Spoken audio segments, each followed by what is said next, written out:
નમસ્કાર વિદ્યાર્થી મિત્રો, મેથ્સ એન્ડ ઇંગ્લિશ યુટ્યુબ ચેનલમાં આપ સૌનું હાર્દિક સ્વાગત છે.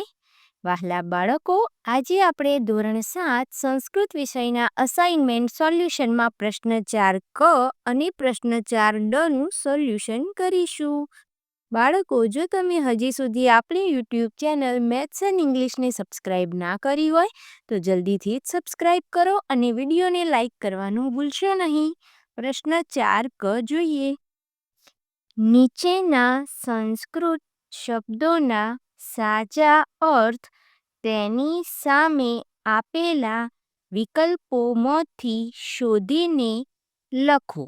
બાળકો, અહીં આપણને સંસ્કૃત શબ્દ આપ્યો છે એનો આપણે ગુજરાતી સમાનાર્થી શબ્દ શોધવાનો છે અને જે સાચો જવાબ હોય તેની સામે લખવાનો છે. અહીં મેં જે સાચો જવાબ છે તેને આ રીતે બાકી રાખ્યો છે અને જે ખોટો છે એને ચેક મારેલ છે. આપણે જોઈએ.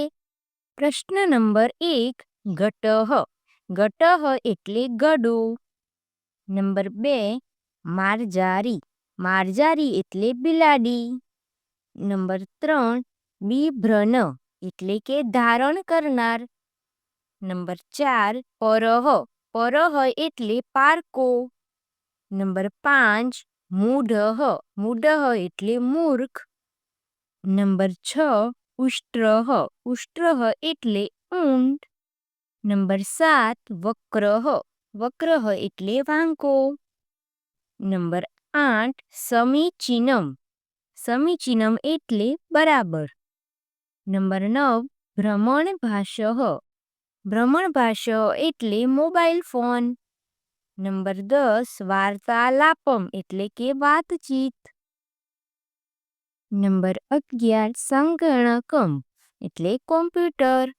નંબર 12, જનની એટલે કે માતા. નંબર 13, વિના એટલે વગર. નંબર 14, સંઘ એટલે સમૂહ. બાળકો, અહીં આપણે પ્રશ્ન 4 ક નું સોલ્યુશન પૂર્ણ કર્યું. હવે આપણે પ્રશ્ન 4 ડ જોઈશું. પ્રશ્ન 4 ડ, નીચેના સંસ્કૃત શબ્દોના સાચા સમાનાર્થી શબ્દો તેની સામે આપેલા વિકલ્પોમાંથી શોધીને લખો.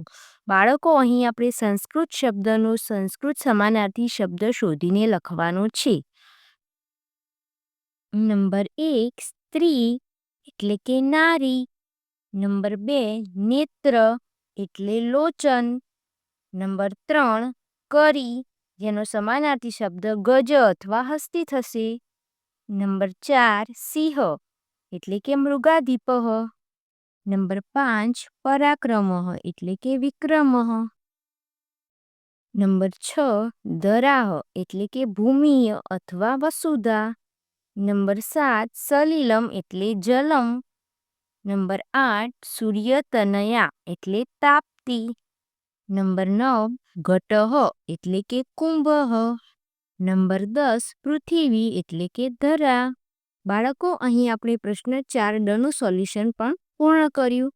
વિદ્યાર્થી મિત્રો, આવા જ અવનવા ઉપયોગી વિડીયો જોવા માટે આપણી YouTube channel maths and English સાથે જોડાયેલા રહો અને વિડીયોને તમારા મિત્રો સુધી શેર કરવાનું ભૂલશો નહીં. ધન્યવાદ.